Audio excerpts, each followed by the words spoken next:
agora a gente recebe aqui nos estúdios da BMC, Rogério Seron, secretário do Tesouro Nacional do Ministério da Fazenda, também Thaís Herédia, nossa jornalista aqui da BMC, também já está por aqui. Muito bom dia, Thaís, bom dia, secretário, é um prazer recebê-lo aqui na BMC, seja muito bem-vindo, bom dia. Bom dia, Felipe, bom dia, Thaís, bom dia a todos que nos acompanham. Uma satisfação poder ter a oportunidade de conversar com vocês aqui nesse canal tão importante para o mercado. Muito obrigado.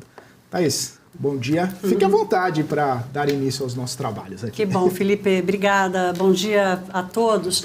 Olha, a presença do secretário do Tesouro aqui nessa semana tem uma importância gigantesca. Primeiro, o projeto do arcabouço fiscal que volta à Câmara dos Deputados com mudanças ali importantes que, de alguma forma, flexibilizaram ainda mais o arcabouço, né, o regramento fiscal que está em discussão no Congresso Nacional, uma dúvida o que vai ser acatado ou não pela Câmara dos Deputados. Acho que esse é um ponto importante para a gente tratar com o secretário, mas, como vocês sabem, a BMC é um canal exclusivo de economia, mercado, negócios, portanto, temos também que explorar com o secretário aqui temas sobre a gestão da dívida pública, as novidades que o Tesouro Nacional está trazendo como opções de investimento.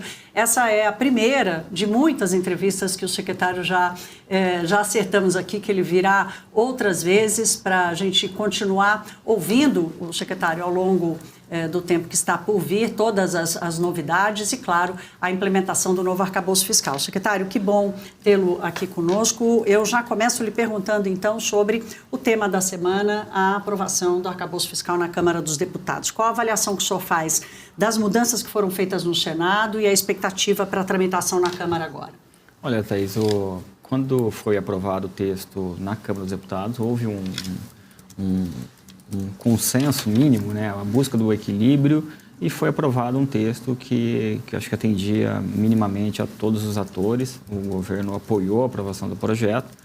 Quando foi para o Senado, inicialmente havia expectativa até da ausência de alterações, né, o Senado entendeu por bem, o relator entendeu por bem e o Senado validou algumas alterações, uma delas até pleiteada pelo governo, né, que era a questão de um ajuste operacional para a diferença de inflação, enfim, tem um regramento sobre a questão da apuração do IPCA, e por conta de tudo que aconteceu no segundo semestre do ano passado, que teve um processo de desoneração temporário, mas muito forte, ele gerou uma inflação relativamente artificial. Tivemos alguns meses negativos por conta desse processo de desoneração, principalmente de combustíveis, né? E que reflete uma distorção no período acumulado de 12 meses. Então, a inflação dos 12 meses, de julho a junho, ela vai ser uma, a inflação do ano será outra, e isso cria alguns problemas, porque a maior parte dos benefícios sociais são corrigidos pela inflação do ano. Então, tem um processo de ajuste. A relatoria na Câmara dos Deputados, o deputado Cajado compreendeu a situação, colocou uma previsão da possibilidade de abertura de crédito adicional, mas somente após a apuração efetiva dessa diferença.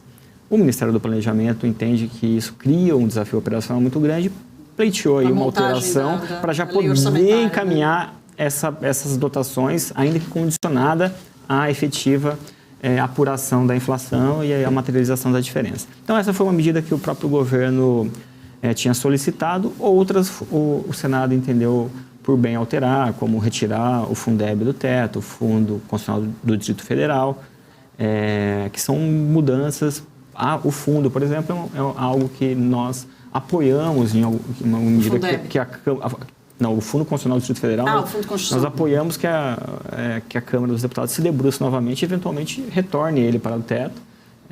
Acho que foi uma inovação que foi trazida pela própria Câmara dos Deputados, mas nós entendemos que foi uma medida correta, no caminho correto, porque primeiro que não se trata de cortar recursos do fundo, e sim ajustar o processo de correção dele para o futuro, né?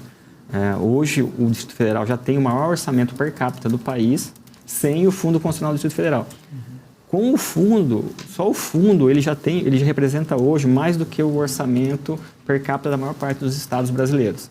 Então, ele é maior do que o orçamento per capita do estado da Bahia, do Rio Grande do Sul.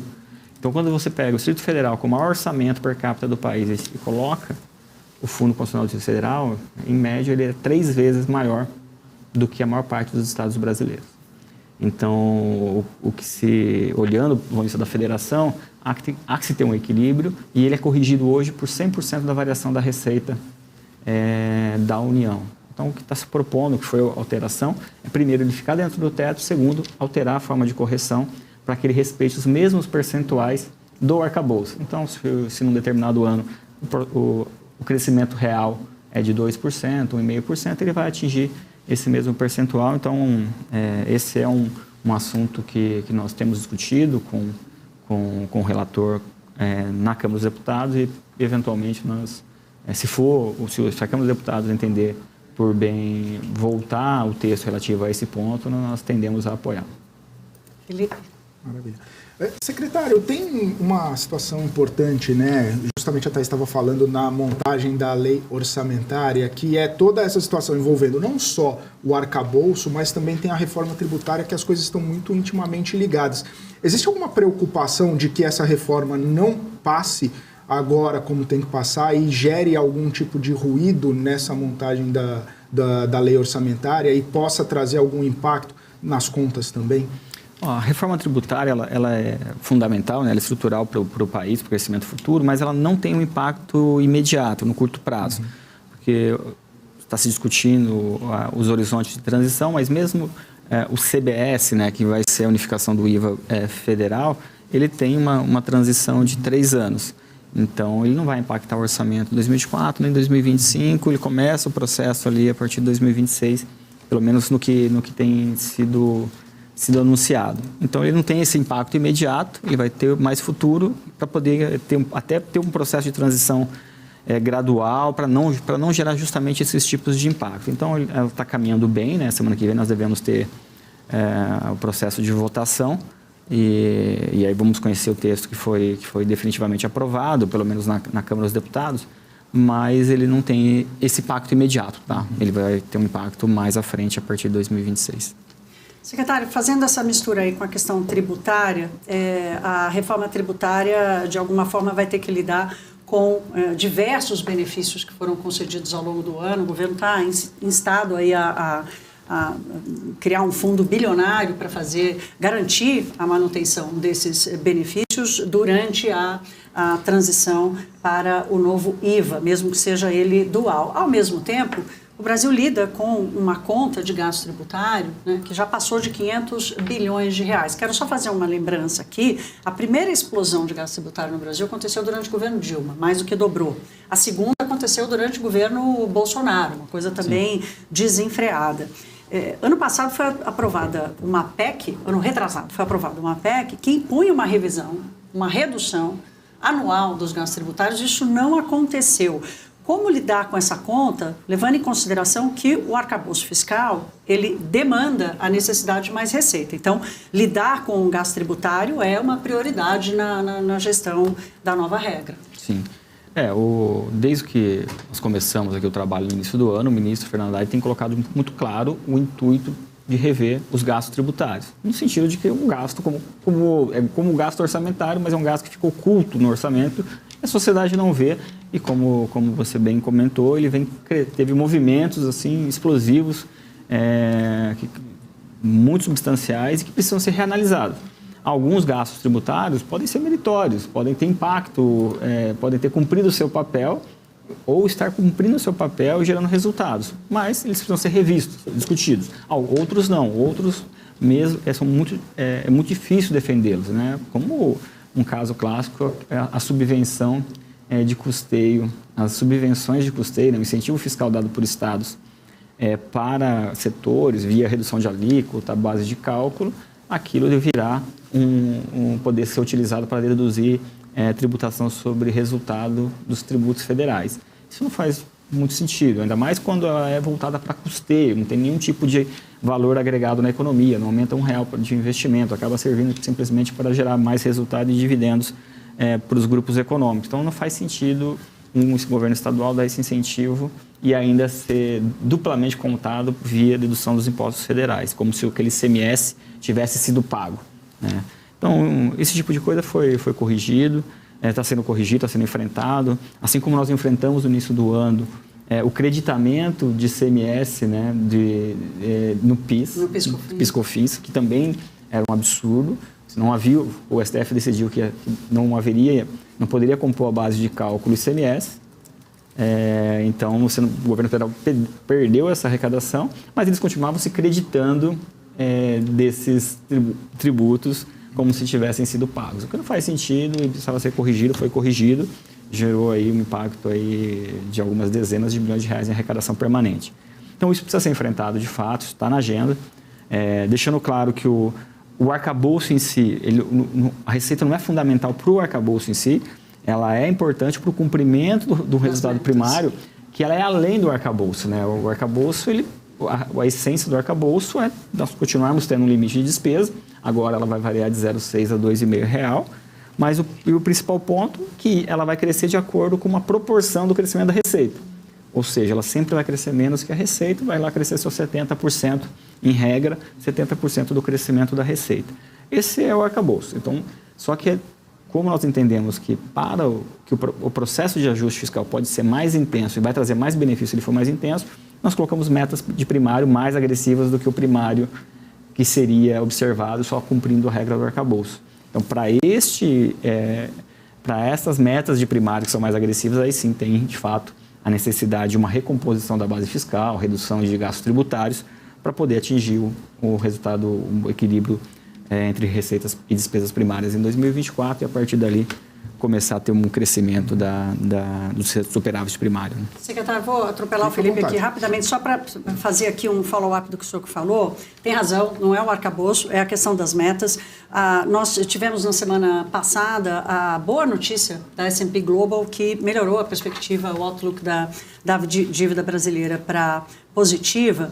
O Manuel Orozco, que é o analista sênior da S&P, deu uma entrevista à imprensa brasileira dizendo que calma lá, não fica tão empolgado porque tem muita coisa para acontecer e mais, diz que não acredita que o governo vai conseguir cumprir as metas fiscais, nem desse ano, nem do ano que vem. Como convencer esse tipo de agente econômico, né, que avalia o risco brasileiro, fora a sociedade como um todo?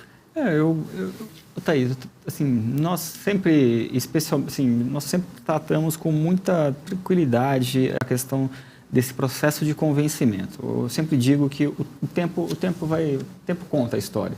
Então, no início do ano, havia esse mesmo tipo de debate. Nós anunciamos que nós íamos anunciar medidas para reduzir o déficit público projetado para o ano, que nós íamos ter como prioridade o avanço do novo arcabouço fiscal, aprovação da reforma tributária, uma mexida importante no contencioso administrativo tributário, que nós íamos apoiar o crescimento do mercado de PPPs no Brasil, e havia não vai, o déficit vai ser de 200 bilhões. As coisas foram acontecendo, nós chegamos ao final do primeiro semestre cumprindo tudo aquilo que foi anunciado no primeiro. E os indicadores vão refletindo isso. Então, eu, pelo menos, evito entrar em qualquer tipo de debate sobre projeções. Então, é legítimo, cada um pode ser mais otimista, menos otimista, mas o tempo vai contando a história.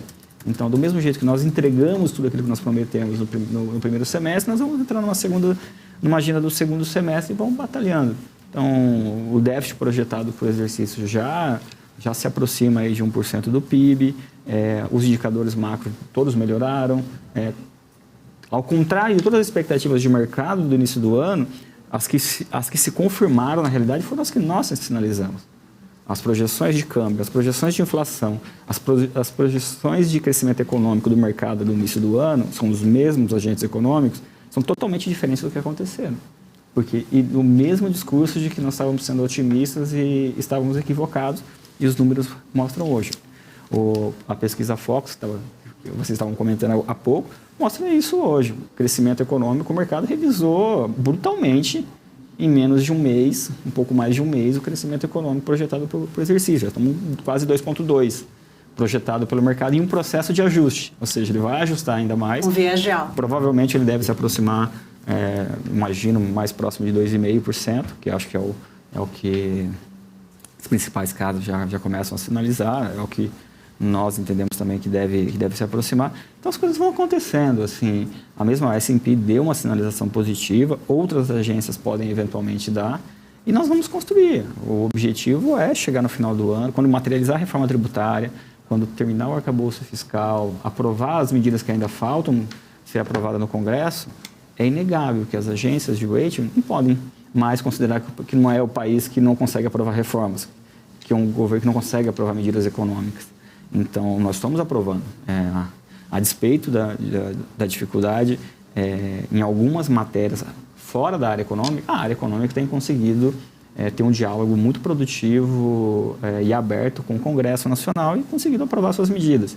E isso é importante, isso vai sinalizando um caminho melhor aí para frente e passo a passo. Acho que não podemos ter ansiedade, nem se preocupar ou querer discutir ou discordar de projeções. Projeções são legítimas, todos têm liberdade para ter sua opinião, sua projeção, mas o tempo conta a história, o tempo mostra quem está correto nas previsões ou não, e as coisas vão seguindo, vão se ajustando. Então, assim, não há um problema, não há nenhum mérito em dizer, nós estávamos certo, o outro estava errado. O mercado vai se ajustando e tudo vai seguindo. Hoje já temos um alinhamento em termos de expectativa para o futuro muito diferente do que tínhamos há 6 meses atrás. E é ótimo, tudo bem. E vamos seguindo assim, que continue assim. O secretário, o senhor estava falando sobre esse processo de convencimento aos agentes econômicos questionado pela Thaís. Tem também um processo, talvez, de convencimento do próprio Banco Central e dos diretores de lá, justamente para eles compreenderem esse cenário que o senhor traçou, para poder fazer uma queda talvez um pouco mais rápida da taxa Selic, né? E isso a gente sabe que a taxa de juros acaba impactando no resultado do governo, na trajetória da dívida, uma série de questões. Essa situação, né, que muita gente tem falado sobre uma demora, entre aspas, do Banco Central de reduzir a taxa de juros, preocupa o senhor? E nas projeções da trajetória da taxa Selic, já está calculado, já está sinalizado os próximos passos do governo com uma taxa, de repente, de 12 e pouco no fim do ano? Como que isso mexe com as expectativas da Secretaria? Olha, eu acho que essa discussão sobre... De novo, eu sempre faço uma ressalva aqui sobre a questão da política monetária, que, como sou responsável pela política fiscal, eu evito, acho que é uma separação importante, eu evito comentar sobre qualquer conduta da autoridade monetária a respeito do papel do Banco Central. É mais o cenário que o senhor... Mas assim, é óbvio que a taxa de juros impacta a trajetória da dívida. Hoje, com uma expectativa de inflação tendendo a 5%, que é o que a expectativa de mercado vem sinalizando, nós estamos falando de uma taxa de juros real bastante expressiva, como uma Selic a 13,75. Então, tem um processo que deve surgir, assim como o PIB vem no processo de ajuste para cima, a inflação, em termos de expectativa, vem no processo de ajuste para baixo. Então, ela deve, assim, estar caminhando para se aproximar dentro da banda da meta, e isso é importante, a mesma coisa, ancoragem para 2024. Isso permite que, em algum momento, a autoridade monetária se sinta confortável para fazer o processo de relaxamento monetário, que é importantíssimo para o país, para retomar investimentos, reativar o mercado de capitais. É importantíssimo para o financiamento da dívida pública. Uma parte da dívida pública depende, o custo dela é determinado pela taxa Selic. Então, isso impacta. É óbvio que na política fiscal nós desejamos que o quanto antes a taxa de juros real seja a menor possível. Isso faz diferença para a trajetória da dívida. É tão impactante quanto o resultado primário. Então, a gente discute muito o déficit público, um esforço gigantesco, mas também a política monetária custa. Isso é importante, esse balanço. É óbvio que o objetivo principal é atingir os resultados de inflação dentro das metas, mas é óbvio que esse balanço de custo, né, quanto custa atingir isso, em que momento, isso também é uma variável importante, porque ela impacta. O custo dos juros vai ser pago pela sociedade em algum momento. Ou ela seja fechando espaço para outros gastos, seja de fato aí tendo que ser mais restritivo ainda com gastos públicos lá na frente para poder pagar esse custo da política monetária neste momento. Então, é claro que há esse desejo de que o quanto antes esse processo aconteça, mas é claro também, de novo, assim como eu comentei sobre a questão de como as expectativas vão se ajustando, os números estão numa trajetória que vão forçar um processo de ajuste. A discussão é agosto, é setembro, mas é muito difícil Eu acho que como expectativa de mercado, se você olhar todas as expectativas de mercado, elas estão majoritariamente ancoradas em agosto e setembro. Quase 90% das casas imaginam um processo iniciando num desses 2 meses. O Banco Central leva muito em consideração as expectativas de mercado, então deve ter um processo que deve se iniciar em algum momento. Eles vão saber fazer o balanço adequado aí de riscos e de custos, né, o quanto isso também impacta a economia brasileira. Lembrando que tem um efeito defasado, né, a política monetária, então nós estamos considerando agora que fica mais premente o processo de relaxamento monetário vai determinar o que vai ser 2024 do ponto de vista econômico. Isso é muito importante que a sociedade entenda, né? Esse processo ele tem uma defasagem de alguns trimestres. Então, quanto antes ele começar, ele vai garantindo, ou vai criando condições para ter um 2024 adequado. O 2023 do ponto de vista econômico, nós estamos para o padrão brasileiro, nós estamos com uma expectativa razoável, 2,5% de crescimento econômico, é um crescimento ainda que modesto do que nós gostaríamos, para o padrão brasileiro recente, ele é uma média que está ok, está dentro da média histórica brasileira, então agora é a hora de preparar 2024 e a política monetária tem um papel nisso. Né? A política monetária, a partir de agosto, já começa a olhar para 2025, né, secretária? Defasagem de 18 meses. Agora, é óbvio que essa discussão entre o equilíbrio entre o fiscal e o monetário, né, tem hoje uma conotação política muito forte. E eu fico me perguntando, ouvindo essa retórica sobre, por exemplo, quanto um ponto percentual na taxa Selic custa X bilhões de reais e tal, como se a política monetária tivesse que considerar a política fiscal ali, ou ela não tem nenhuma, o Banco Central não tem nenhuma ingerência sobre a política fiscal. Aí eu faço a pergunta ao contrário. O governo, quando determina a sua política fiscal, deveria, então, pensar também na inflação, o impacto que gera para a inflação, porque hoje uma das grandes discussões dos economistas olha, o juro não cai mais por causa do fiscal, mas o Banco Central não tem ingerência sobre o fiscal. O governo não deveria, portanto, considerar o impacto da sua política fiscal sobre a inflação para ajudar o Banco Central? Quer dizer, o Banco Central faz tudo sozinho e a política fiscal segue o seu curso. Não, eu acho que ele tem que levar sim. Acho que você tem momentos em que o apoio do setor estatal para a demanda agregada tem que ser maior ou menor. Isso tem que ser levado em consideração. Mesmo agora com a economia crescendo muito, ou mais do que esperado? Tem algumas, assim, o crescimento econômico está sendo muito bom, mas ele não está sendo puxado está sendo puxado pelo agro fortemente, né? Você tem ali na indústria até uma retração, né? E você não tem o consumo das famílias crescendo tão fortemente assim. Por oferta, né? Não por demanda. Exato. Então, assim, ele é relativo aqui. E pensando nesse ano, acumulado até esse ano, nós estamos com um resultado primário equilibrado, 0-0. Então, neste semestre, por hora, não há uma pressão da política fiscal sobre a economia. Isso é número. Agora, a política monetária, ela custa, sim, e ela impacta o fiscal. Ela não é totalmente estanque. Os maiores crescimentos da dívida pública brasileira, eles não aconteceram em momentos de déficit público, aconteceram em momentos de política monetária.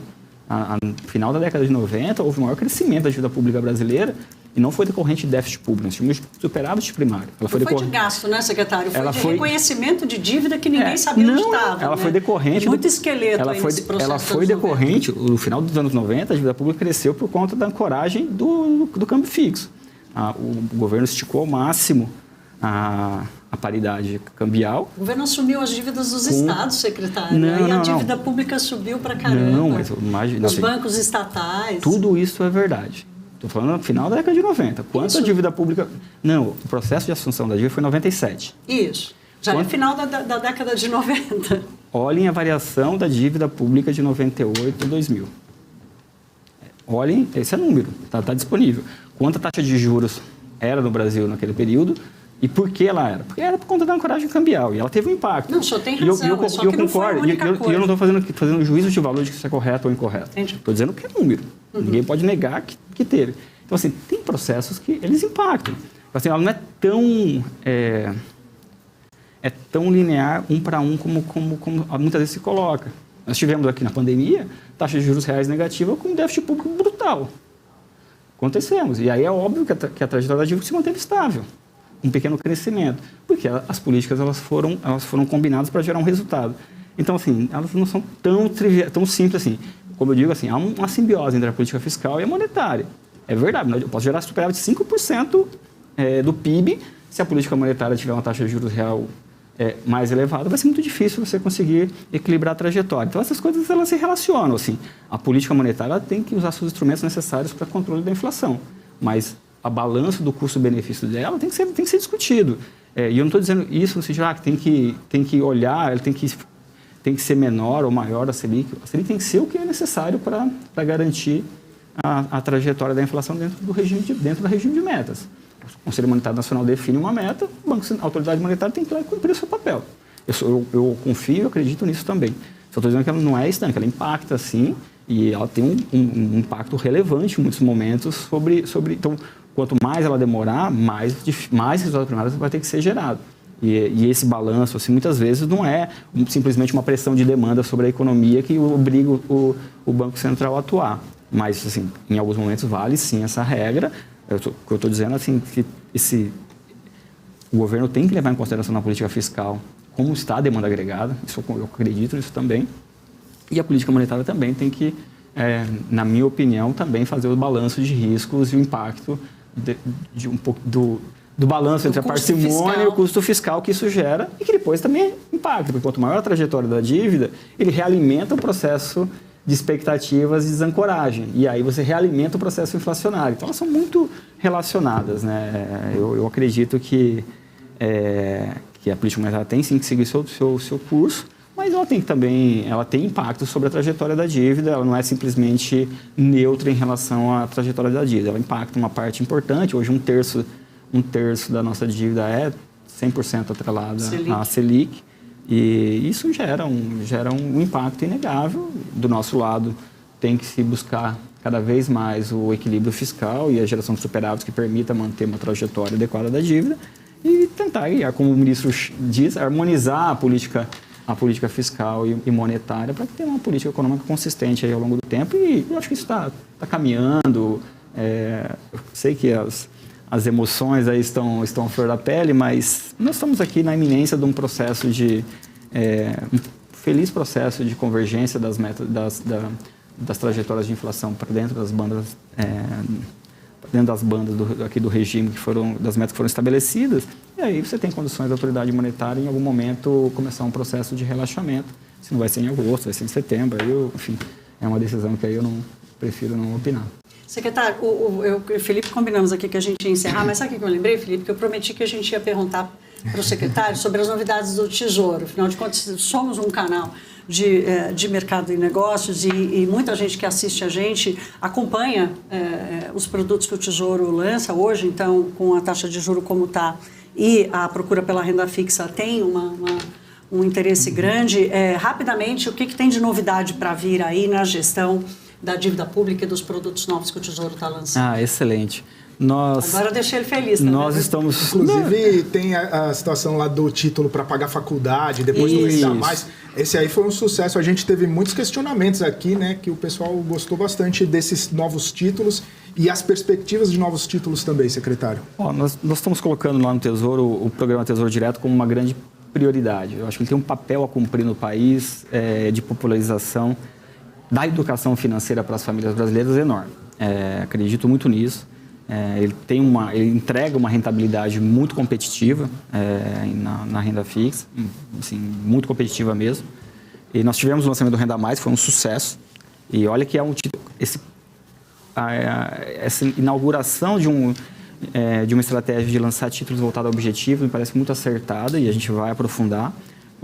Nós começamos com o Renda Mais, que é um título voltado para a aposentadoria, então ele é mais difícil para um país que não tem cultura de poupança. Lembrando que a gente ainda estava conversando sobre década de 90, assim, é muito recente o período de estabilização monetária no Brasil. A gente estava conversando isso ali nos bastidores, né, secretário? Exato. Dizendo que ainda está chegando essa aprendizagem. Nas gerações mais novas, ainda, acho que já não, mas muita gente ainda tem na cabeça o overnight, a luta por manter o valor do seu dinheiro, não de investir para o futuro. Então, é uma construção, nós somos jovens ainda, vamos dizer assim, em termos de estabilidade, e precisamos trabalhar isso. Eu acredito muito no Tesouro Direto cumprindo esse papel, e nós vamos lançar um título voltado para o ciclo educacional. E acreditamos muito que ele terá muito apelo, porque é óbvio que todas as famílias se preocupam com a educação dos seus filhos, independente da faixa de renda, porque mesmo famílias que têm uma renda maior, querem que seus filhos estudem, façam curso em medicina, cursos que têm um valor nem sempre fácil de suportar. Um curso de medicina custa mais de R$10 mil por mês. Não é trivial suportar isso, mais os custos do universitário. Então, se preparar para, quanto antes começar esse processo de poupança, o que nós queremos mostrar é que melhor, mais fácil vai ser chegar lá. E como o ticket do Tesouro Direto é muito baixo, você pode investir com R$30, ele é acessível para as camadas mais baixas também. E R$30 por 18 anos, uma família, quando nascer o seu filho, começa a poupar R$30 no Tesouro Direto, com as rentabilidades que nós temos nos títulos mais longos, para depois, durante 5 anos, receber esses valores acumulados para pagar a faculdade, para suportar o custeio, faz toda a diferença, dá para mostrar isso. Claro. Que mesmo uma família de baixa renda, se ela conseguir poupar R$30, ela pode chegar lá e quebrar o ciclo de pobreza do filho. A educação quebra o ciclo de pobreza, a gente sabe disso. Então, vai ser um título que a gente vai lançar no começo de agosto e vai ser muito interessante. E é um começo de vários outros, tem várias outras novidades. Nós queremos avançar também na concessão dos instrumentos de garantias em cima do Tesouro Direto, ou seja, você poder utilizar seu título também para baratear o seu crédito para a compra de um veículo ou para alguma despesa emergencial, algum crédito emergencial, sem ter que mudar a sua estratégia de poupança de longo prazo. Calção para aluguéis, enfim, tem um mundo de oportunidades que nós queremos desenvolver produtos financeiros em cima, mas a primeira novidade vai ser lançar o ciclo educacional agora em agosto. É botar o dinheiro das pessoas para trabalhar para elas, né, secretário? Exato. E não nem para o Estado, nem para o mercado. Com proteção de inflação ainda, que o pessoal mais tem essa visibilidade. Secretário, quero agradecer sua participação aqui na BMC News. Muito obrigado mais uma vez por aceitar nosso convite, por estar aqui nos nossos estúdios. E, como a Thaís disse, espero que seja a primeira de muitas. Eu agradeço, Felipe, agradeço, Thaís, agradeço a todos que acompanharam. É a primeira de muitas, espero aqui voltar a debater com vocês outros temas. Tem muita coisa, assim, tem muita coisa na política fiscal, tem muita coisa por vir. E tem muitas coisas. Vamos falar no segundo semestre, provavelmente vamos ter um espaço para poder falar sobre a emissão de títulos externos sustentáveis. Vai ser uma pauta interessante para o mercado, que também impacta o mercado de capitais posteriormente, o acesso a grandes grupos para o mercado externo também. Tesouro Direto, enfim, tem muita coisa que a gente pode conversar, discutir, debater. Perfeito. Obrigado, secretário. Thaís, a gente volta daqui a pouquinho. Bom, falamos aqui com o Rogério Seron, secretário do Tesouro Nacional do Ministério da Fazenda. Daqui a pouquinho a entrevista completa vai estar no nosso canal do YouTube para você acompanhá-la novamente.